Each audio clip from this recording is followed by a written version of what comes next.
तो पहले तो सबसे हम ये देखते हैं कि यूनिट टेस्टिंग के लिए हम कारमा यूज़ करते हैं। कारमा बेसिकली है क्या?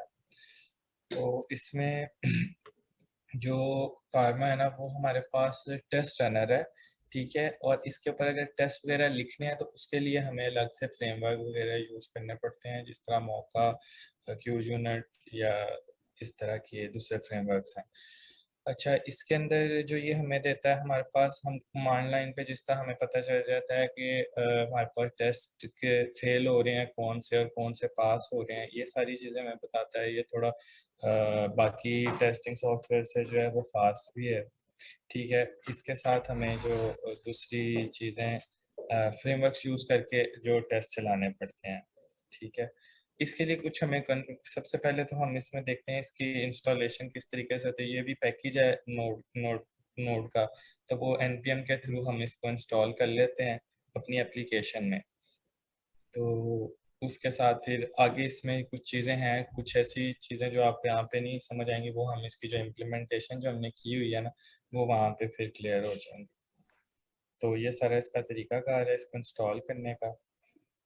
तो इसके बाद फिर हम इसकी कुछ कॉन्फ़िगरेशन वगैरह करते हैं कि जिस तरह कौन सा फ्रेमवर्क हम यूज़ कर रहे हैं, साथ टेस्टिंग के लिए जिस तरह हम मौका यूज़ कर रहे हैं, उसके आगे चीज़ें हैं जिस तरह रिक्वायर्ड डॉट जेएस आप यूज़ करेंगे, इसमें नहीं करेंगे। जिस तरह ये ब्राउज़र जो है वो आप हेडलेस के साथ करना चाह रहे, ब्राउज़र आपको नहीं नज़र आना चाहिए साथ चलते, और फाइल्स वगैरह के पाथ वगैरह आप इसी कॉन्फ़िगरेशन में सारे सेट कर लेते हैं। अच्छा, इसके आगे ये हमारे पास इसी कॉन्फ़िगरेशन में ही ना हमारे पास पाथ वगैरह सेट करने का तरीका होता है कि फाइल्स के किस तरीके से आपने कौन से फोल्डर में से टेस्ट चलाने हैं। एक ही जगह पे आप उसको सेट कर लेते हैं ताकि आपको बार बार पाथ के अंदर फोल्डर का नाम और ये चीज़ें सारी ना सेट करनी पड़े। ये सारी इसके वेरिएबल्स जो ये हमें देता है कि ये सारी मतलब फंक्शनैलिटी, जिस तरह पैटर्न, फाइल का पैटर्न है उसका वॉश्ड है, इंक्लूडेड, एक्सक्लूडेड, सर्व्ड, और कैशे करना, आपने कैशे के थ्रू चलाना या दोबारा रन करते हैं तो आप डायरेक्ट आपकी उधर से फाइल से आपके टेस्ट रन हो।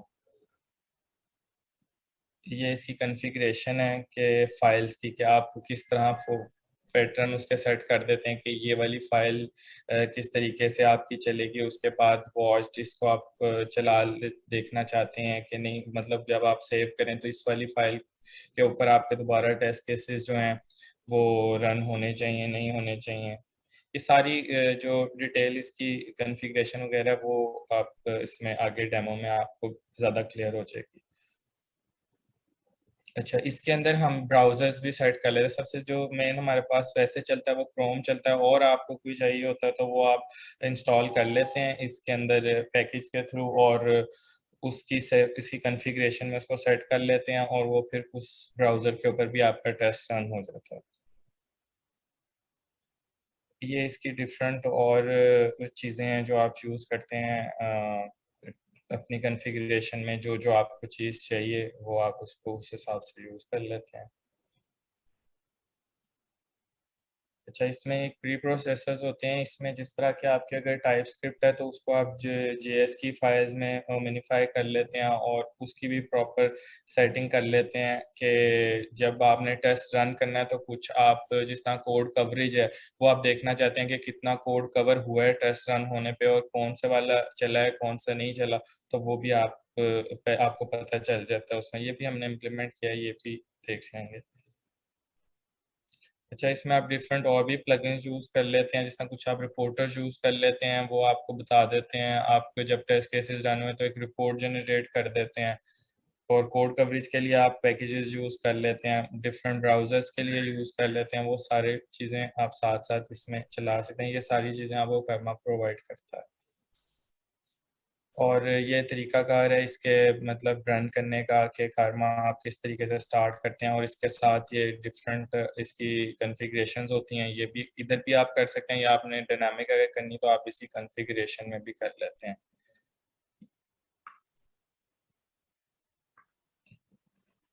ये इसका जो डेमो है उसमें यहाँ से इसकी कॉन्फ़िगरेशन से पहले स्टार्ट कर लेते हैं। फिर इसकी कॉन्फ़िगरेशन में अब स्क्रीन नज़र आ रही है ना? जी हाँ। ठीक है। अच्छा, इसी कॉन्फ़िगरेशन में ऐसे है कि सबसे पहले तो आप एक बेस पाथ अपने पास सेट हमने किया है कि ये सोर्स के अंदर से, सोर्स के फोल्डर के अंदर से हमारे जो टेस्ट केसेस है ना वो यहाँ से सारे फाइल्स जो हैं वो यहाँ से उठाए। ठीक है। उसके बाद जो हमने फ्रेमवर्क यूज़ किए हैं टेस्टिंग के, वो मौका और शाय किया है। और इसके बाद जो अब हमने उसकी फाइल्स की भी यहाँ पे फाइल्स डिफाइन कर दी हैं कि जो ये JS की फाइल्स है ना ये आपने रन करनी है। अच्छा, हमने इसमें 3 टेस्ट केसेस लिखे हैं, ये mod 1, mod 2, mod 3। ठीक है। हमने ये वैसे दिखाने के लिए एक हमने एक्सक्लूड कर दिया और 2 हमने टेस्ट केसेस चला लिए कि एक ग्लोबल हमने कॉन्फ़िगरेशन इसकी की है ना, उससे पता चल जाएगा कि ये वाला एक्सक्लूड हो गया और बाकी चल गया। अच्छा, प्री प्रोसेसर्स की मैंने वहाँ पे बात की थी। प्री प्रोसेसर्स यहाँ पे हम इस तरह देख रहे हैं कि हम ये देखते हैं कि जो से टेस्ट केसेस हमने चलाए हैं ना, उसमें से कोड के अंदर से कितना कोड चला है, कितना कोड कवर हो गया है और कितना रह गया है, तो वो हमें बता देता है पहले से ही रन करने से पहले हमारे पास इसका एक रिजल्ट आ जाता है जिसमें हम देख लेते हैं। फिर हमने रिपोर्ट जनरेट करने के लिए जो रिपोर्टर यूज़ किया है वो स्पेक यूज़ किया है। ठीक है। और इसके साथ ये हमने पोर्ट की सेटिंग कर दी कि इस पोर्ट के ऊपर जो हमारे पास सर्वर वो चलेगा। और ये कलर्स वगैरह की सेटिंग है, जब आप इसको मैं आपको रन करके इस पर दिखाऊंगा तो ये सारी चीज़ें आपको यहाँ पे क्लियर हो जाएंगी। अच्छा, ये बाकी ये पैकेजेस हैं, ये डिपेंडेंसीज हैं जो हमने इसमें ऐड की हैं। और रन करने के लिए ये हमारा स्क्रिप्ट है इसका, ये देखिए। अच्छा, अब हमारे पास 2 टेस्ट केसेस चले हैं क्योंकि तीसरा हमने एक्सक्लूड कर दिया था। पहला चला वो है जी ये वाला फर्स्ट वाला जो है वो शुड ऐड, सॉरी ये है। ठीक है। इसका ये कैलकुलेटर वाला शुड ऐड 2 नंबर्स, ये वाला टेस्ट केस चल गया। ठीक है। और जो दूसरा है वो हमारे पास ये वाला शुड सब्ट्रैक्ट 2 नंबर्स, ये दूसरे वाला चल गया। ये यहाँ पे फेल हुआ, इसने हमें यहाँ पे बता दिया कि क्योंकि हमने इसकी जो सब्ट्रैक्ट की जो आनी थी आउटपुट वो चेंज थी, लेकिन यहाँ पे हमने उसको जो असर्ट किया वो गलत किया, तो इस वजह से वो फेल हो गया। तो वो जो कलर्स वगैरह की जो चीज़ थी ना यहाँ पे जो हमने सेट की हुई थी, ये कलर्स की, ये जो कलर्स आ रहे हैं ना, ये ग्रीन और ये रेड, ये सारा नहीं होता। अगर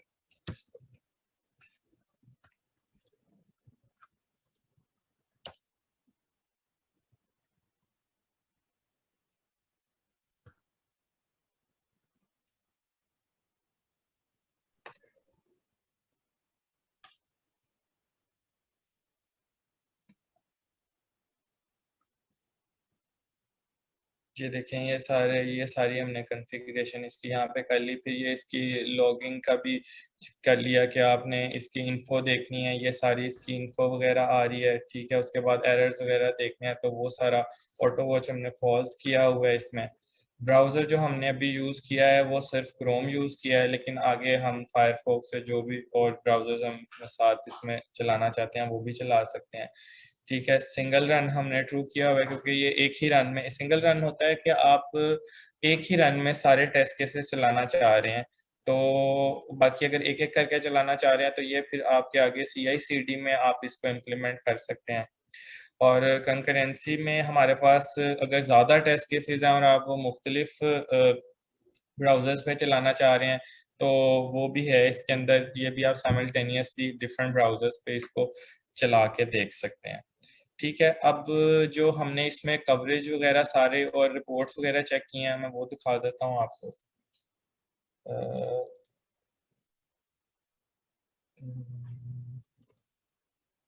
ये देखें, जिस तरह ये 2 टेस्ट केसेस हमारे पास चले थे, तीसरा हमने एक्सक्लूड कर दिया था। mod 1 जो है, ये mod 2 जो है ये सारा सक्सेसफुल था। ये इसका यहाँ पे रिजल्ट आ रहा था, ये वाला जो है ये सारा चल गया था। और जो दूसरा था वो फिर आधा चला था, उसमें मसला था, तो वो हम देख लेते हैं। पहले ये देख लेते हैं कि ये जो हमने प्री प्रोसेसर यूज किए थे उसके अंदर हमें ये कोड कवरेज का पता चल रहा था, तो वो हमने यहाँ पे चेक कर लिया कि ये हमारे पास 100% कोड जो है वो चल गया, इसमें सारा कवर हो गया। अच्छा, अब उसमें कोड कवरेज देखते हैं, तो वो हमें यहाँ पे पता चला कि ये वाला जो है ये कोड कवर हो गया, लेकिन ये रेड वाला जो है ये कोड कवर नहीं हुआ। तो इससे हमें ये इसकी कोड कवरेज का भी पता चल जाता है। बाकी पास फेल का वो हमें प्रोग्रेस बार के थ्रू और उधर कमांड लाइन से भी पता चल जाता है। तो ये है, बाकी आगे कोई क्वेश्चन वगैरह है तो वो देख लो, बता रहा हूँ।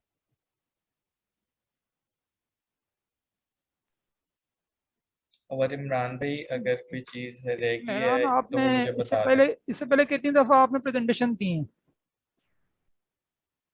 मैंने यहाँ पे तो कभी नहीं दी, इससे पहले यूनिवर्सिटी में ही दी हुई है जी। अच्छा, आपका नाम मेहरान है लेकिन आपने प्रेजेंटेशन दी है बोलान एक्सप्रेस वाली।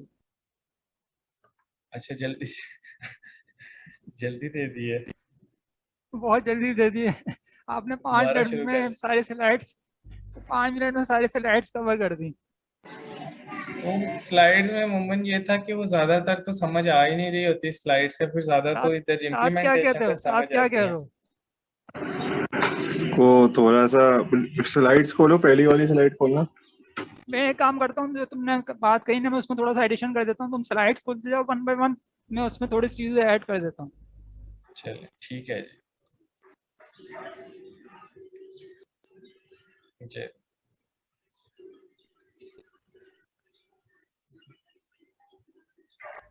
ठीक है, मैं यहाँ से स्टार्ट करता हूँ कि कार्मा का कॉन्सेप्ट क्या है।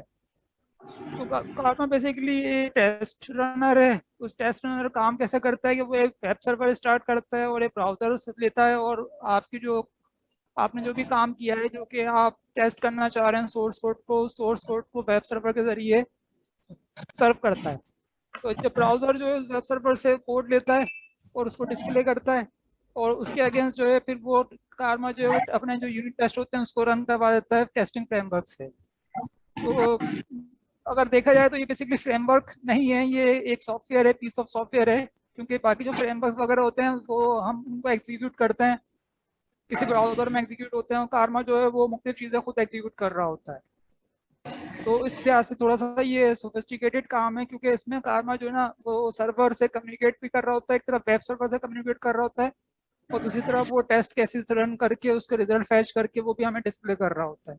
तो उसके लिए वो वेब सॉकेट यूज़ करता है, वेब सर्वर को जिसको वो इनिशलाइज करता है, उसमें हमारा जो जावास्क्रिप्ट की फाइल्स होती हैं उसको रैप करता है वो सॉकेट के अंदर, और वेब सॉकेट के जरिए जो है वो वेब सर्वर को से कमांड लेता है या उसको देता है, और और जो ब्राउज़र होता है वो उस कोड को हमारा जो कोड होता है उसको एग्जीक्यूट कर लेता है।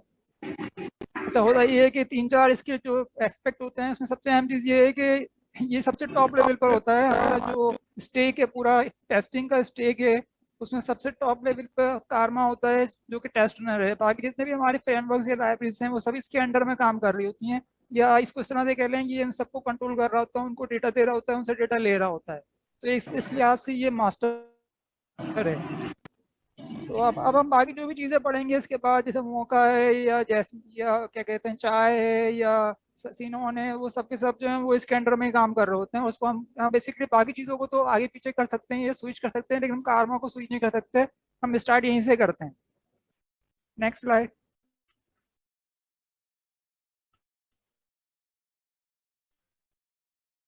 वो करेंगे जिस तरह से नॉर्मली हम इंस्टॉल करते हैं, npm का एक पैकेज है जिसको हम डिपेंडेंसीज डेव डिपेंडेंसी में इंस्टॉल कर लेते हैं, और उसके साथ साथ हम इसका जो हम स्टेक फॉलो करना चाह रहे हैं उस स्टेक से रिलेटेड जो हमारे पैकेजेस होते हैं वो भी इंस्टॉल करते हैं। अगर हम जैस्मिन चाहिए तो हमें जैस्मिन रिलेटेड चीज़ें इंस्टॉल करेंगे। अगर हम मोका यूज़ करना चाह रहे हैं चीज़ें, इसी तरह से हम जो ब्राउजर टेस्ट करना चाह रहे हैं उसकी सारी चीज़ें हम इसमें इंस्टॉल करते हैं। इसके साथ इसमें एक प्रॉब्लम ये है कि हम जब कार्मा इंस्टॉल करते हैं वो डेव डिपेंडेंसी के तौर पे इंस्टॉल होता है, तो वो नोड मॉड्यूल्स के अंदर जाता है। अब नोड मॉड्यूल्स में जब जा रहा है तो फिर हम उसको पिन करके जो ना मैं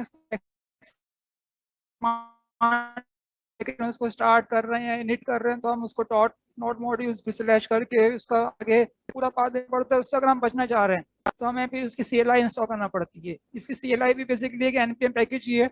उससे फायदा ये होता है कि अगर एक दफ़ा हम CLI ग्लोबली इंस्टॉल कर लेंगे तो हमें उसके बाद जो है कारमा को हम कमांड लाइन पर कहीं भी यूज़ कर सकते हैं। और उसमें सबसे अच्छी चीज़ ये को हम यूज़ करेंगे तो वो लोकल जो वर्जन होगा जो हमने इंस्टॉल किया होगा, जो हमारा प्रोजेक्ट होगा, वो उसी पे काम करेगा। नेक्स्ट। अच्छा, एक इसमें उन्होंने चीज़ ये दी है कि अगर आप चाह रहे हैं कोई इसके फोल्डिंग टाइप की कोई चीज़ चाह रहे हैं तो उसमें जो ना फिर आप इनिट यूज़ जो है, जिस तरह से npm इनिट है, गिट इनिट है, उस तरह से कारमा इनिट है। उसमें आपको जो कन्फिग फाइल है वो एक बनी बनाई मिल जाती है। आप कुछ सवाल के जवाब देंगे, आपको वो कन्फिग फाइल बना कर देगा। कौन कौन से सवाल हैं जिसके आपको जवाब देने होते हैं? टेस्टिंग फ्रेमवर्क कौन सा यूज़ कर रहे हैं, पहला सवाल। क्या आप रिक्वायर्ड JS यूज़ करना चाहेंगे? सेकेंड, क्या आप चाहते हैं कि कुछ ब्राउज़र को ऑटोमेटिकली कैप्चर किया जाए, यानी उस पर टेस्ट रन किए जाए? क्या आप ये बताएंगे कि आपके सोर्स और टेस्ट फाइल की लोकेशन कहाँ पर है? अगर आप कुछ फाइल चाह रहे हैं तो, और आप ये चाह रहे हैं कि कारमा इन फाइल्स को वॉच करते रहे और जब ये अपडेट हो उसके साथ साथ टेस्ट भी आपके रन कर दे। तो ये सवाल आते हैं, बेसिक सवाल आते हैं। अगर इसके आप जवाब दे देंगे तो आपकी कन्फिग फाइल खुद बन जाएगी। आप चाहें तो उसको मजीद कस्टमाइज कर सकते हैं। नेक्स्ट। अब हम कन्फिग फाइल की कुछ डिटेल्स देखते हैं, जो इंपॉर्टेंट चीज़ें हैं वो हम देख लेते हैं। जिसमें सबसे पहले तो है कि अगर आप की सारी फाइल एक फोल्डर में हैं और आप चाहते हैं कि उस फोल्डर का नाम आप बार बार ना दें, जहाँ जहाँ फाइल्स के लोकेशन आपने देनी है, तो उसके लिए आप बेस पाथ जो है ये सेट कर दें एक दफ़ा, तो बाकी सब चीज़ें जो है इसी के रेफरेंस से वो रिजॉल्व कर लेगा। सेकंड जो फाइल, और इसमें आप ये बताते हैं ये फाइल जो है, जो कौन सी फाइल है जो ब्राउजर में लोड करनी है या जिसकी हमें टेस्टिंग करनी है, तो वो फाइल्स जो हम इसमें दे देते हैं। इसका तरीका ये है कि या तो ये हम उसको एक सिंगल स्ट्रिंग देते हैं, सिंगल स्ट्रिंग देते हैं, हम उसको एक ऑब्जेक्ट देते हैं। अगर हम एक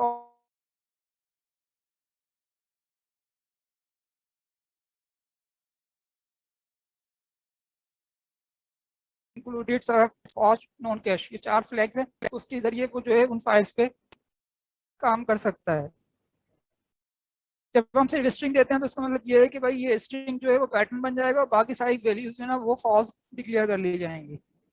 नेक्स्ट। अच्छा, अब हम उसकी डिटेल्स देखते हैं। सबसे पहले हम देखते हैं कि फाइल पैटर्न से क्या मुराद है। फाइल पैटर्न से मुराद ये कि हम ज़रूरत है हमारे पास अगर 100 फाइल सोर्स कोड की और यूनिट टेस्ट की, तो हम सबको इंडिविजुअली तो नहीं देंगे। तो ऐसा मैकेनिज्म होना चाहिए कि वो सारी फाइल्स को उठा ले एक ही स्ट्रिंग के जरिए। तो उसके लिए जो यूज़ किया गया है वो glop यूज़ किया गया है, जो कि मिनी मैच एक्सप्रेशन यूज़ करता है। वो बहुत सिंपल है। वो सिंपल इस तरह से है कि हम जो स्टार यूज़ करते हैं वाइल्ड कार्ड के लिए, वो यूज़ करता है। इससे मुराद ये कि मैचिंग, इसमें जितनी भी चीज़ें हैं वो सब मैच कर लो। मसलन अगर आपने एक सब फोल्डर में 3-4 फोल्डर हैं या 5 फोल्डर हैं, आप चाहते हैं सारे फोल्डर उठ जाए, तो आप स्टार स्टार कर देंगे। तो इसका मतलब है इस लेवल पे जितने भी फोल्डर हैं सब उठा लें आप। फिर स्लैश करके आपने स्टार किया तो इसका मतलब ये है कि एक्सटेंशन का नाम दिया, तो इसका मतलब है किसी भी नाम की फाइल हो इस एक्सटेंशन की हो, वो जो है लोड कर दी जाए। तो फाइल पैटर्न से बेसिकली कारमा को हम अपनी सोर्स फाइल दे देते हैं। अच्छा, ये 4 फ्लैग है। 4 फ्लैग जो है वो क्या काम करते हैं? सबसे पहले सबसे आसान है नॉन कैश। नॉन कैश से मुराद ये है कि जब भी इस फाइल की जरूरत पड़ेगी वो हमेशा जो है वो फाइल से सर्व की जाएगी, ना कि जो है वो कैश से सर्व की जाए। अब वॉच से क्या मुराद है? वॉच से मुराद ये है कि अगर हम चाहते हैं कि भाई जैसे ये फाइल चेंज हो और यूनिट टेस्ट जो एग्जीक्यूट हो जाए, तो हम वॉच को ट्रू कर देंगे। अगर हम फॉल्स करेंगे तो उस पर वॉच नहीं होगा। फिर इंक्लूडेड से मुराद ये है कि जब स्क्रिप्ट टैग के जरिए सारी फाइल हमें आता है, जावा स्क्रिप्ट जो है हम इसको स्क्रिप्ट टैग के जरिए अपने सोर्स कोड में या एचटीएमएल फाइल में इंक्लूड करते हैं। तो इंक्लूडेड टू डू का मतलब ये होगा कि वो स्क्रिप्ट के जरिए लोड होगा। इसको अगर हम पॉज कर देंगे तो उसका मतलब है कि हम उसको रिक्वायर्ड जेएस के जरिए लोड करेंगे। सर्व डे सर्व से मुराद है कि क्या ये फाइल वेब सर्वर के जरिए सर्व होगी नहीं होगी। तो ये वो सेटिंग है जिसके जरिए हम अपनी जो एग्जीक्यूशन है उसको कस्टमाइज कर सकते हैं। नेक्स्ट। तो ये है बेसिकली एग्जाम फाइल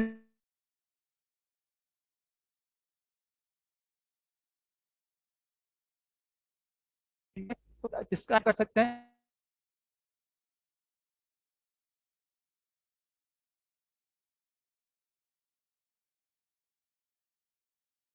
और एक पैटर्न ये कि टेस्ट के अंदर यूनिट फोल्डर के अंदर जितनी भी फाइल्स हैं जिनकी एक्सटेंशन इंस्पेक्टर चाहिए से वो आप सब उठा लें। इसी तरह से कुछ कम्बिनेशन मजीद नीचे दे रखे हैं इसमें। नेक्स्ट, अच्छा फाइल्स हमारे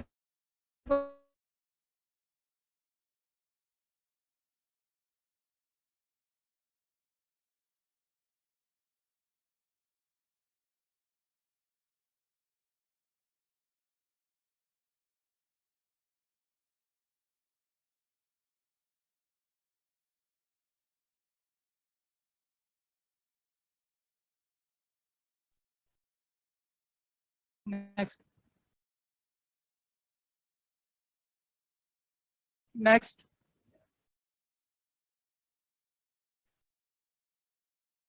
कुछ मजीद इसमें कॉन्फ़िग हैं जो कि स्टैंड अलोन है, मिसलेनियस है, जिसमें ऑटो वॉच है। ऑटो वॉच जो ये ग्लोबल फ्लैग है वॉच करने के लिए, जब हम इसको इनेबल करते हैं तो उसके बाद फिर वो जो फाइल लेवल पे वॉचेस हैं वो अप्लाई होते हैं। फ्रेमवर्क्स हैं, ये इंपॉर्टेंट है कि आपने टेस्टिंग फ्रेमवर्क या सर्चन लाइब्रेरी कौन सी यूज़ करनी है वो आप फ्रेमवर्क्स में दे सकते हैं। लॉग लाइब्रेरी समझिए कि इन्फो लॉग आप प्रिंट करवाना चाह रहे हैं, डिबग लॉग प्रिंट करवाना चाह रहे हैं, एरर करना चाह रहे हैं, कौन सी लॉगिंग जो है वो एग्जीक्यूशन के टाइम के पे प्रिंट करे। रिपोर्टर समझिए कि जो टेस्टिंग रिजल्ट आया है उस टेस्ट का रिजल्ट है वो किस तरह से रिपोर्ट, कौन सा प्लगइन है जो कि उस टेस्ट का जो रिजल्ट है वो रिपोर्ट करेगा। सिंगल रन से समझाते हैं कि वेब सर्वर स्टार्ट करें, सोर्स को लोड करें, सारे टेस्ट एग्जीक्यूट करें, उसका रिस्पॉन्स लें या उसको रिपोर्ट करें और फिर जो है फाइंड अप कर दें सब चीज़ें। तो ये सिंगल रन है। नेक्स्ट,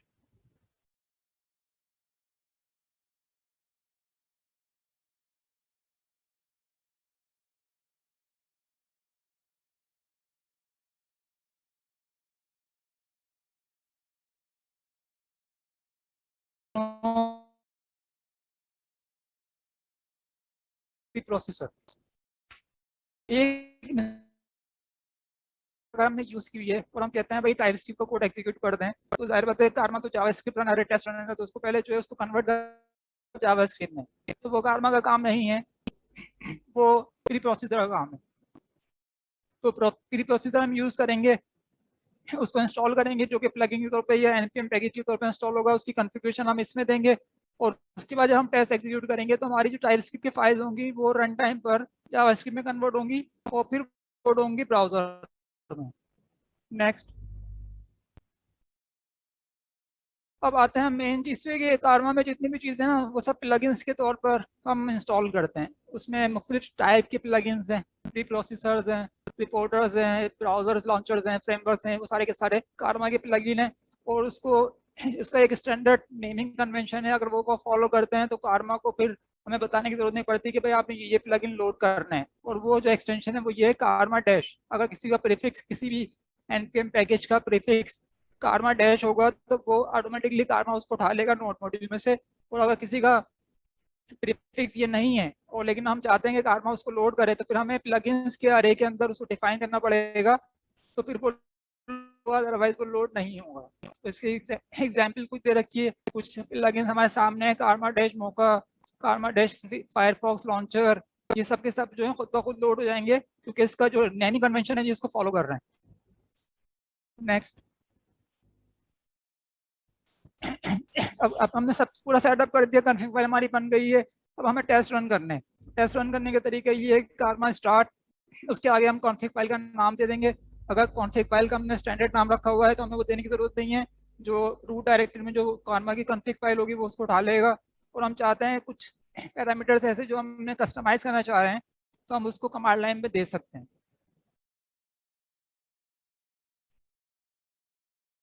नेक्स्ट, बस यही है जी प्रेजेंटेशन। ऑल यहाँ पर सॉरी आवाज नहीं आई।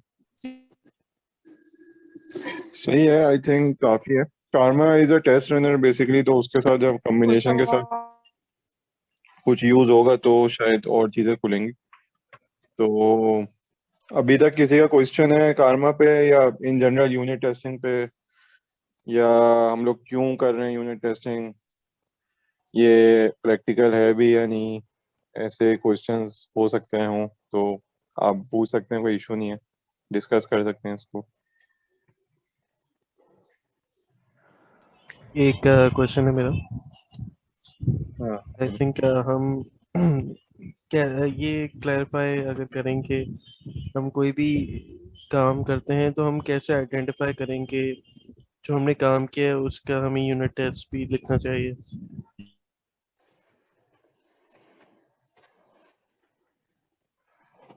सही, मतलब यूनिट टेस्ट की प्रायोरिटी आप किस तरह आइडेंटिफाई करें कि हर चीज़ का यूनिट टेस्ट लिखना चाहिए या कोई स्पेसिफिक चीज़ का लिखना चाहिए? सही है जी ये, मतलब किसका नहीं लिखें, किस चीज़ को हम इग्नोर कर सही। सकते हैं? तो यह देखें, जैसे अगर हम लोग बिल्कुल स्टार्ट में लिखना शुरू कर रहे हैं तो आप उस चीज़ का यूनिट टेस्ट लिख सकते हैं जिसमें आपको लग रहा है कि बग ज़्यादा आ सकते हैं या कोई कोर फीचर है आपके प्रोग्राम का। जैसे एक पर्टिकुलर व्यू है जो कि आपके प्रोग्राम का एक मेन कोर फीचर है जिसको क्लाइंट बहुत ज़्यादा इंपॉर्टेंस देता है, जो जिसको आप कहते हैं ना कि मेन कोर है प्रोग्राम का, उसके बगैर कुछ फ़ायदा नहीं है। जैसे अगर फॉरगेट पासवर्ड पे कोई बग आ रहा हो छोटा सा, तो वो आप सही है ओवरलुक कर सकते हैं, लेकिन अगर कोई कोर फीचर में बग आ रहा है तो आप उसको ओवरलुक नहीं कर सकते हैं। तो उस टाइप ऑफ फीचर्स का आप पहले यूनिट टेस्ट लिख दें, और आप ये इंजाइम वगैरह यूज़ करते हुए उसके कंपोनेंट के ऊपर भी यूनिट टेस्ट लिख दें, तो आप जब CI/CD में आपका यूनिट टेस्ट चलेगा तो 100% आप श्योर होंगे कि भाई ये वाला पार्ट आपके प्रोग्राम का हमेशा सही चल रहा है। तो इस तरीके से आप प्रायोरिटाइज कर सकते हैं। टेस्ट में मैं एक चीज़ ऐड करना चाहूँगा। यूनिट टेस्ट का जो बेसिक आइडिया होता है वो ये होता है कि कोई भी बंदा आपके एप्लीकेशन पर आके कोई काम करना चाह रहा है, कोई भी नया बंदा है, तो वो कोड चेंज करते हुए हेसिटेट करेगा, राइट? क्योंकि एक एप्लीकेशन डेवलप हुई हुई है, ऑब्वियसली अगर प्रोडक्शन लेवल पे चल रही है और उसके पास कोई इशू फिक्स करने का है and he is the one जो कि अवेलेबल है, तो वो काफ़ी ज़्यादा हेजिटेट करेगा। तो unit test basically make sure कर होते हैं कि आपकी एप्लीकेशन हर तरफ से अभी प्रॉपरली रन कर रही है। तो वो अपनी चेंजेस करने के बाद अगर यूनिट टेस्ट चलाएगा और यूनिट टेस्ट ब्रेक हो रहे हो, इसका मतलब कि उसकी चेंजेस ने कोई एग्जिस्टिंग फंक्शनैलिटी को ख़राब किया है। तो यूनिट टेस्टिंग का बेसिक आइडिया ये होता है कि आपकी सारी कोर फंक्शनैलिटीज़, जितने एंगल्स आप कवर करना चाहें आप कर लें। उसके बाद कोई भी बंदा आके उसको टेस्ट केसेस को रन करे तो आपकी कोर फंक्शनैलिटीज़ बिल्कुल सही चली हों, और अगर वो इन केस कोई गड़बड़ करता है तो वो टेस्ट में पकड़ी जाए, ना कि प्रोडक्शन पर पकड़ी जाए। ठीक है?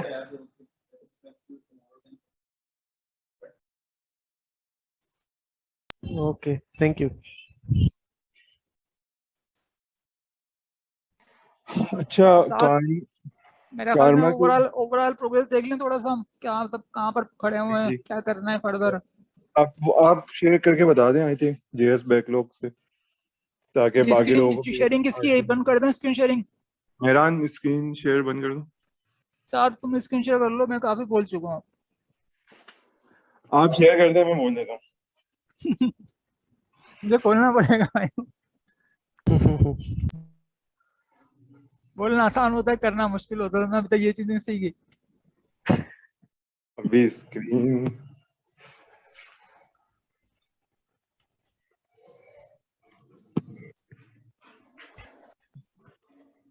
करें आप शेयर, नहीं, वॉलंटियर ले लेते हैं भाई, कोई वॉलंटियर है जो कि जेएस या बैकलॉग को खोल दे। रुक गया।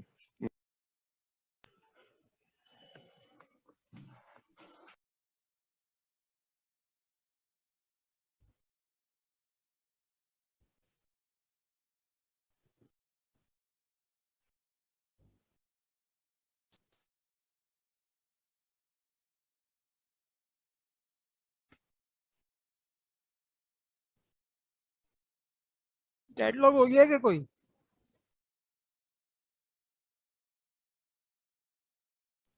आवाज तो आ रही है आपको? कोई शेयर कर रहा है या कर दूं मैं हाँ शेयर? कर रहे हैं, लेकिन मसला ये है कि भाई मैं जिस जगह बैठा हूँ ना, वो पता नहीं कौन से गाँव में बैठा हूँ, मैं समझ से बाहर। मैं शेयर कर दूं स्क्रीन? नहीं नहीं, मैं कर रहा हूँ, इधर भी मैं इंटरनेट का मसला है, मैं करता हूँ। इंटरनेट के इश्यूज हैं ऑफिस में, तभी मैं भी इस पे आ नहीं रहा था। स्क्रीन नजर आ रही है? हाँ आ रही है, बस मैं बोल रुक गया, मेरे भी कर। अच्छा, हम लोग का जो एजेंडा था, जो लाइक बहुत सारे लोगों ने, एक दो लोगों ने जो फीडबैक दिया था कि उनको वाई का क्लैरिटी नहीं हुई कि हम लोग क्यों इतनी बेसिक चीज़ें और इतनी चीज़ें रिव्यू कर रहे हैं।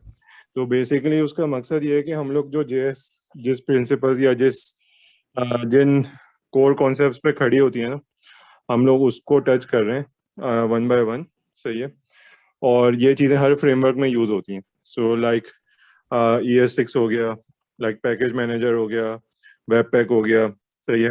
फिर यूनिट टेस्टिंग हो गई, और इसमें ट्रांसपाइलर है, या ये कोड फॉर्मेटर जैसे हम लोग ने ESLint टच करा।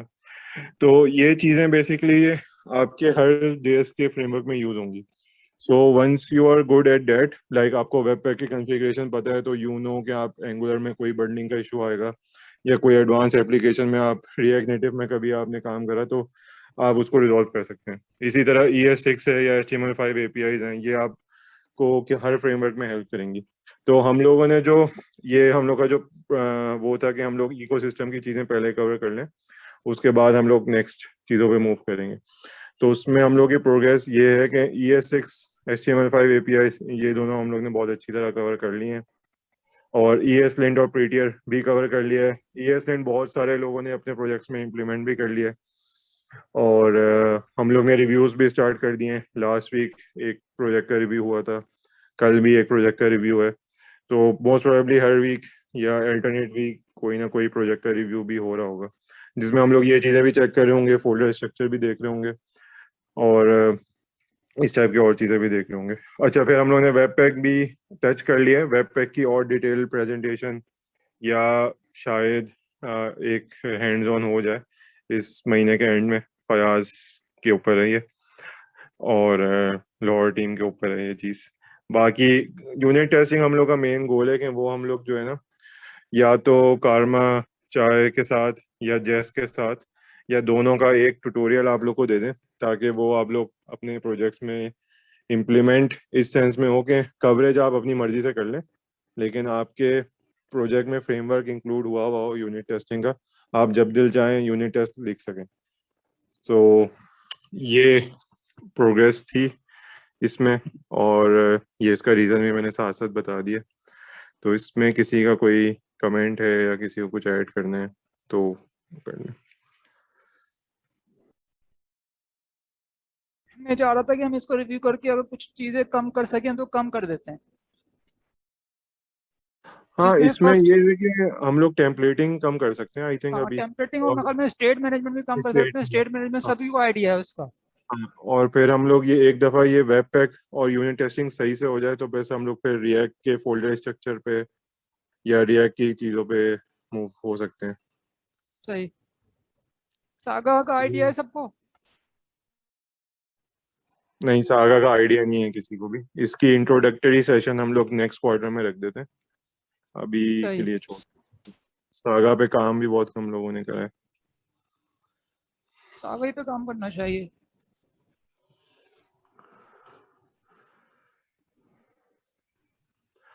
ठीक है। सही है। और यूनिट चल, टेस्टिंग हमारा मेजर वो होना चाहिए कि यूनिट टेस्टिंग और पेपर हम निकाल देंगे तो हमारे ये कुछ चीज़ें जो है ना वो कंप्लीट हो जाएंगी। कुछ हमारे जो ब्लॉक्स हैं वो हो जाएंगे कंप्लीट। ताकि ये की एरियाज हो चुके हैं। पैकेज मैनेजर में इतना ज़्यादा मसला नहीं है। टास्क मैनेजर में वेब पैक हो गया, गल्प होना है, ये गल्प हो जाएगा। ट्रांसपाइलर टाइप्स की ज़रूरत नहीं है। सिस्टम जेस की ज़रूरत है, रिडक्स सागा की ज़रूरत है। तो मुझे उम्मीद है कि 2 महीनों में हम ये कंप्लीट कर सकते हैं। सही। और इस महीने के एंड तक स्पेशली हम लोग यूनिट टेस्टिंग को फोकस करके कोशिश करेंगे सारे प्रोजेक्ट्स में इम्प्लीमेंट हो जाए। आप लोग कर लें। तो इस अच्छा, बारे में जेस्ट की बात हो रही थी। जेस्ट की कोई बात हुई थी कि कुछ लोग ये कह रहे हैं कि जेस्ट में काम करना आसान है, लेकिन मेरा उसमें पॉइंट ये है कि जेस्ट से अगर आप काम करते हैं ना उसके बाद आपको तो ये दूसरे स्टेक पर काम करना मुश्किल है, लेकिन आप इस स्टेक पे काम कर लेंगे तो आपके लिए जेस्ट पे काम करना आसान है। हाँ, क्योंकि जेस्ट मेरा भी यही हाल है, क्योंकि और फिर ये बहुत सारी जगहों पे, जैसे कुछ नोट की जगहों पे या जहाँ पे लाइट स्टैक होता है, तो वहाँ जस्ट यूज नहीं करते हैं लोग ज़्यादातर। वहाँ बस ये मौका चाहे से चला देते हैं काम। ठीक है। सही। तो अच्छा, ये बात समझ आई है इमरान भाई की सबको कि भाई जस्ट हम लोग डायरेक्ट इसलिए नहीं कर रहे हैं ताकि आप लोग को यूनिट टेस्टिंग के हर पार्ट का पता हो। जैसे कारमा जो है ना, टेस्ट रनर है। सही है। तो अब आपको, अगर आप जेस यूज करेंगे ना, तो जेस खुद सारे काम कर रहा होगा, तो आपको ये नहीं पता चलेगा कि यूनिट टेस्टिंग का हर अलग अलग जो उस पूरा इकोसिस्टम है यूनिट टेस्टिंग का, उसमें जेस्ट का कौन सा पार्ट कौन क्या कर रहा है। तो फिर आपको अगर कभी भी जेस्ट से मूव करना होगा ना, तो फिर आपको यूनिट टेस्टिंग के बेसिक्स नहीं पता होंगे। पे किसी का कमेंट है? जो इतनी प्रोग्रेस हो, इतनी डिस्कशन हुई है उस पर। अगर हम लोग किसी प्रोजेक्ट में इम्प्लीमेंट करते हैं, जैसे मैंने बताया, हमने जेस्ट इसलिए कर लिए कि इजी था, तो पर जबकि इसमें स्टैक पे कोई क्लाइंट तरफ से सजेशन नहीं आई थी, हम लोगों ने खुद ही चूज किया। तो क्या ये यूज करना जरूरी है, कारमा वगैरह ये सब इनको, या हम जेस्ट से काम चला सकते हैं? अच्छा, मैं पहले आंसर कर देता हूँ, फिर इस पे इमरान भाई से भी आप कमेंट ले लिएगा। देखिए, जेस्ट जो है ना, एक वैसी चीज़ है जैसे उसमें ना सारी चीज़ें मिक्स हैं। लाइक उसमें टेक्स्ट रनर भी है, उसमें बाकी जो यूनिट टेस्टिंग के कंपोनेंट्स होते हैं वो भी हैं। तो ऑब्वियसली जेस्ट यूज़ करना कोई बुरी बात नहीं है, इट्स अ गुड थिंग। लेकिन हम लोग ये बोल रहे हैं कि कारमा मौका चाहे, अगर आपको एक दफ़ा पता चल जाएगा ना कि अलग अलग कौन सी चीज़ क्या करती है, तो फिर आप जेस्ट यूज़ करें या कोई भी और फ्रेमवर्क यूज़ करें, तो वो आप कभी भी कोई भी चीज़ यूज़ कर सकते हैं। लेकिन अगर आप जेस्ट डायरेक्ट यूज़ करते हैं ना, तो आपको इन सारी चीज़ों पे एब्स्ट्रैक्शन मिल जाती है। तो इसलिए हम लोग पहले ये सारी चीज़ें करें, उसके बाद आखिरी में जेस्ट करेंगे। तो ये मैं बोल रहा था। तो फॉर योर क्वेश्चन के नहीं, ये सारी चीज़ें यूज़ करना ज़रूरी नहीं है। If you are fine with gist, और जेस्ट आपके प्रोजेक्ट में ऑलरेडी है, तो जेस्ट इज़ फाइन। तो ऐसा मतलब ये कोई ये नहीं है कि आपको कारमा मौका चाहिए या ये स्टैक ही यूज़ करना है। लेकिन इस स्टैक में फ़ायदा ये है कि हर चीज़ अलग अलग है। तो whenever you move to any other JS platform या कोई भी चीज़, तो वहाँ पे भी आप इसको आसानी से यूज़ कर सकते हैं। या लेट सपोज कल कोई नया प्रोजेक्ट आया था फोलियो में, अब उन्होंने कारमा मौका चाय या कारमा जैस्मीन कुछ और यूज़ करा हुआ है, तो अगर आपने सिर्फ जेस पे काम करा होगा ना, क्योंकि जेस में हर चीज़ इंटीग्रेटेड है, तो आपको पता नहीं होगा कि इसमें कौन सा कंपोनेंट क्या कर रहा है। ठीक है, सही। मैं इस पे फीडबैक दे देता हूँ। बात ये है कि पिछले 4 या 5 साल के अंदर जो है जावास्क्रिप्ट की जो दुनिया है ना, वो उसमें काफ़ी सेल पसंदी आ गई है एंगुलर के आने के बाद से। तो उसमें एंगुलर ने किया ये था, वो सारी चीज़ें बंडल करके दे देती हैं आपको, जो कि एक क्या कहेंगे उसको, आपके नॉर्मल जो एक वो था रिक्वायरमेंट थी, वो उसको मीट करती थी। और वो 80% केसेस में सही चलता था, एंगुलर में कोई मसला नहीं होता। आप इसके फोल्डिंग करें और आप प्रोजेक्ट स्टार्ट करें और अपना काम करके डिप्लॉय कर दें और सब चीज़ हो रही है। लेकिन डेवलपर जो उस पर काम कर रहा है, वो उसको पता नहीं चल रहा कि अंडरग्राउंड चल क्या रहा है। तो इस पूरी एक्सरसाइज को जो हम कर रहे हैं, उसका वजह यही है, उसकी रीज़न यही है कि आपको ये मालूम हो कि अंडरग्राउंड क्या काम हो रहा है, प्लम्बिंग कैसे हुई हुई है, ताकि कोई चीज़ अगर हिल जाए, कोई चीज़ अगर आपको चेंज करनी हो, कोई चीज़ अगर आपने कस्टमाइज करनी हो, तो आप उसको इजीली कर सकें। तो जहाँ तक जेस्ट की बात है, तो जेस्ट बिल्कुल उसी तरह से जिस तरह से CLI है हमारी, जो कि एंगुलर की और रिएक्ट की CLIs हैं, जो आपको सब चीज़ें जो है एक साथ क्रिएट करके दे देती हैं और आपसे किसी बस अपना मेन काम करें, बाकी चीज़ें छोड़ दें। लेकिन मेरा अपना पॉइंट इसलिए ये है कि जितने भी मिशन क्रिटिकल एप्लीकेशंस हैं, वो कभी भी जो है ना एक इस किस्म के काम नहीं लेती हैं, इस किस्म के काम नहीं करती हैं जिसमें जो है हर चीज़ रेडीमेड हो। तो क्योंकि कस्टमाइजेशन हर लेयर पे आपको ज़रूरत पड़ती है, कस्टमाइजेशन की हर लेयर पे आपको ज़रूरत पड़ती है कि भाई इस चीज़ की जगह हम ये चीज़ यूज़ कर लें, ताकि ये इसमें हमें इसका फ़ायदा हो जाएगा। तो हम जब हाई लेवल पे चीज़ों को देखते हैं तो इतना मसला नहीं होता, लेकिन जब हम बिल्कुल डिटेल में जाते हैं, तो फिर जो है हमें ये चीज़ देखना पड़ती है डिटेल में कि भाई एक एक छोटी छोटी चीज़ें जो कंपोनेंट्स होते हैं ना, हम वो रिप्लेस करते हैं। नहीं भाई, इस कंपोनेंट की जगह आप ये कंपोनेंट लगा देंगे ना, तो हमें उसका ये एडवांटेज हो जाएगा। तो उसके लिए ज़रूरी है कि आपको पूरा इकोसिस्टम मालूम हो और आपको उन सब के अवेयरनेस हो। बाकी आप एंगुलर पर काम करें, रिएक्ट पर काम करें, उससे फर्क नहीं पड़ता।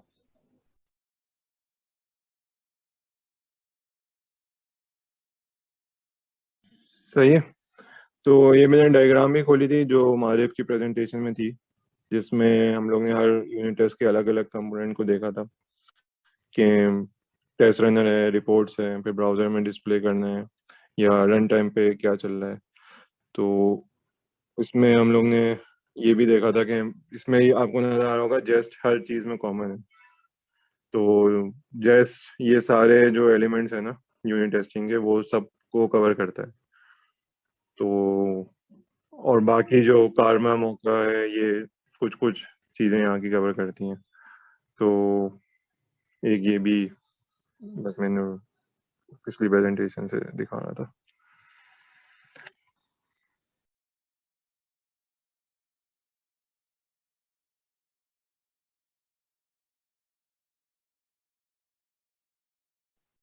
ठीक है, मेरा ख्याल में वाइंड अप करते हैं। सही है। अच्छा, किसी और का कोई कमेंट है इन जनरल यूनिट टेस्टिंग से रिलेटेड, या कोई और किसी भी चीज से? ES लेन जो हम लोग पहले कर चुके हैं, या ES6, या कोई भी और चीज?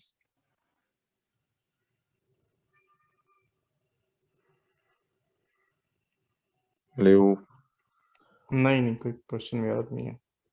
सही। अच्छा, अनस नेक्स्ट प्रेजेंटेशन का कोई प्लान है? और फयाज आपका? फयाज तो निकल गया शायद। अच्छा, सही है, ठीक है। अच्छा, अच्छा, क्या नहीं हुआ? और सॉरी, शेयर कर दे। क्या बोल रहे हैं इमरान भाई? बेबल को भी डिस्कस कर लेना भाई, वो कौन करेगा? बेबल को भी। इसमें मुझे क्या बोलना था? अच्छा, मैं फीडबैक शेयर कर देता हूँ और उस पर भी 5 मिनट डिस्कस कर लेते हैं, फिर मैं ख़त्म करता हूँ। अच्छा, इन जनरल तो आई थिंक एवरेज है, फीडबैक सही है, रूम फॉर इम्प्रूवमेंट है अभी भी। तो इसका एवरेज आई थिंक 3.5 आएगा, तो फोलियो की टर्म्स में वो 2.5 बनेगा रेटिंग में हमारी।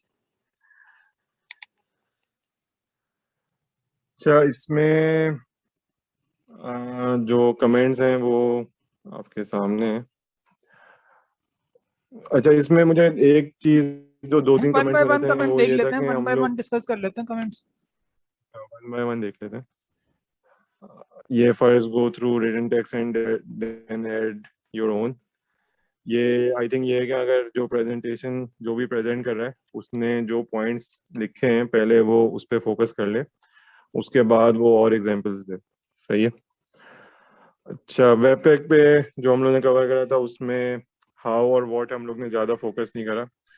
तो इसको मैं इस सेशन के स्टार्ट में बता चुका हूँ। वेब पैक का वो इंट्रोडक्टरी सेशन था सिर्फ, ताकि आगे अगर कोई डेमो हम लोग देखें जिसमें वेब पैक यूज़ हो रहा हो, या आप अगर अपने प्रोजेक्ट में भी देखें कहीं वेब पैक यूज़ हो रहा हो, तो it should not be too अच्छा, स्ट्रेंज इसमें फॉर यू। मेरा एक वो है, क्या कहते हैं, फीडबैक है। जी। वो ये है ना कि हाउ हाउ जो वाला लेवल जो है ना, वो उस वक्त आता है जब आपने वेब पैक का कोई कंपटीशन करना हो, यानी उसके अगेंस्ट में कुछ लिखना चाह रहे हो आप, या आप वेब पैक को बहुत हाई लेवल पे जो है इम्प्लीमेंट करना चाह रहे हैं। हाउ से मुराद है कि वेब पैक किस तरह से काम कर रहा है।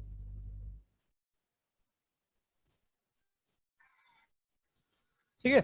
हाँ, अब सही बात है। हाउ तो मतलब आप रिएक्ट की भी बहुत सारी चीज़ें हाउ में हम लोग नहीं चाहते। अब इवन अभी जो कारमा भी था ना, कारमा किस तरह से काम करता है, तो भाई वो साइंस है पूरी वो। सही है। इसके अलावा और प्रीवियस टॉपिक्स वर इम्पोर्टेंट। अच्छा, why we are introducing these things, तो इसके बारे में हम लोग ऑन एंड ऑफ बात करते रहते हैं, लेकिन अगर फिर भी किसी को क्लैरिटी नहीं है तो वो मुझे डायरेक्ट पिंग कर ले, या इमरान भाई को कर ले, या किसी और को कर ले, या डायरेक्ट ग्रुप पे पूछ ले। तो इसकी आई थिंक आप सबको क्लैरिटी होनी चाहिए, लेकिन अगर अभी भी नहीं है तो फिर मैं सिंगल सेंटेंस में इसको मैं कह देता हूँ भाई, हम इसलिए कर रहे हैं ताकि हम सिलिकॉन वैली में काम कर सकें।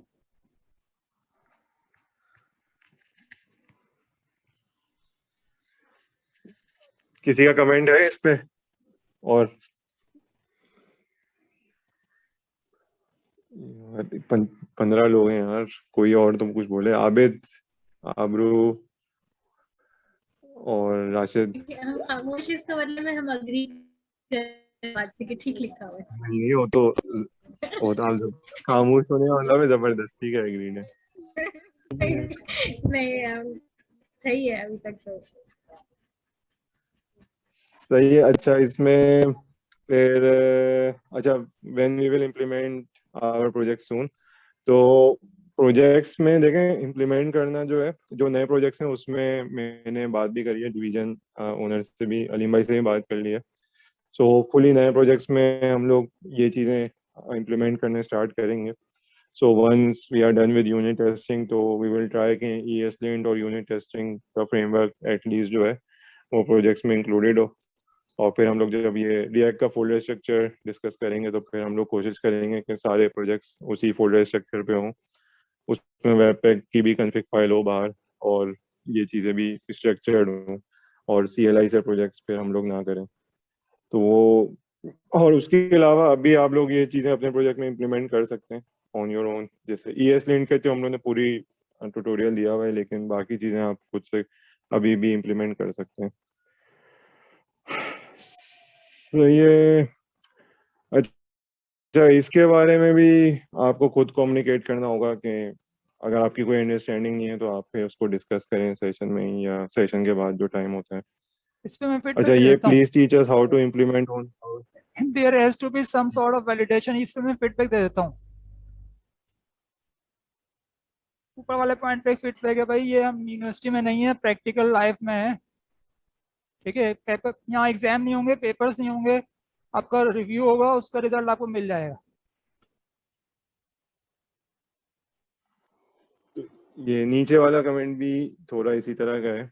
सो please teach us how to implement on our code rather than theory. तो लाइक हम लोग डिस्कस कर सकते हैं, हैंड्स ऑन दे सकते हैं, लेकिन बिल्कुल हाथ पकड़ के नहीं करेंगे। वो आप गूगल पे ट्यूटोरियल भी देख सकते हैं। अगर आपको कोई अंडरस्टैंडिंग नहीं है तो आप हम लोग से डायरेक्ट खुद से पूछ सकते हैं। लेकिन जैसे इमरान भाई कह रहे हैं ना कि हम लोग वो फुल पकड़ के इम्प्लीमेंट तो नहीं करवाएंगे। आपके कोड का ही रिव्यू होगा तो बाद में, और फिर आपके प्रोजेक्ट की ही हेल्थ बेटर होगी, आपकी अपनी प्रोडक्टिविटी बेहतर होगी। तो you have to be self motivated to implement things. तो ये एक मेन चीज़ है इसके रिस्पॉन्स में। बाकी उस दौरान अगर आपको कोई इशू फेस करने को मिले तो आप फैयाज से पूछ सकते हैं। हाँ, आप किसी से भी पूछ सकते हैं मुझसे। आप मुझे पिंग कर दें, ग्रुप पे पिंग, या फयाज को पिंग कर दें, या इमरान भाई को पिंग कर दें। ये वाला पॉइंट सही अच्छा है। है। Theory need to be and brief. I think theory तो मुझे लग रहा है मेहरान ने ये पॉइंट पढ़ लिया था।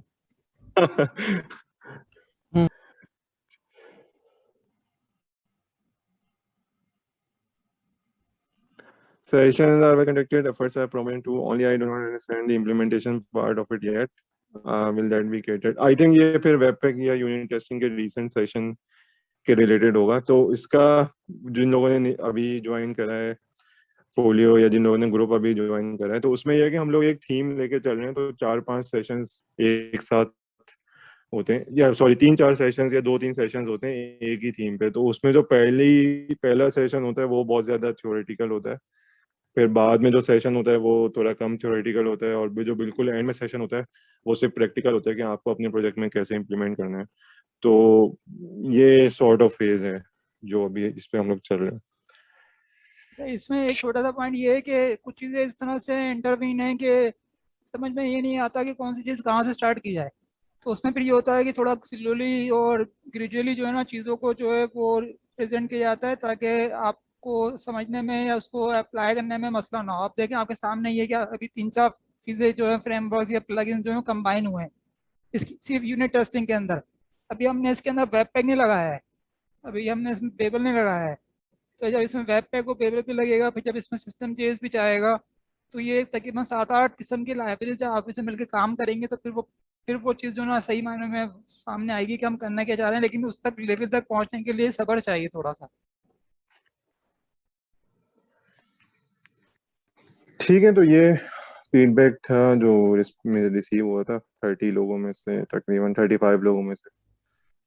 तो और इसमें आई थिंक ये मैंने एनोनिमस रखा इसीलिए था ताकि कमेंट का रिप्लाई भी हम लोग आराम से खुल के कर सकें, वो कोई रिजर्वेशन ना हो।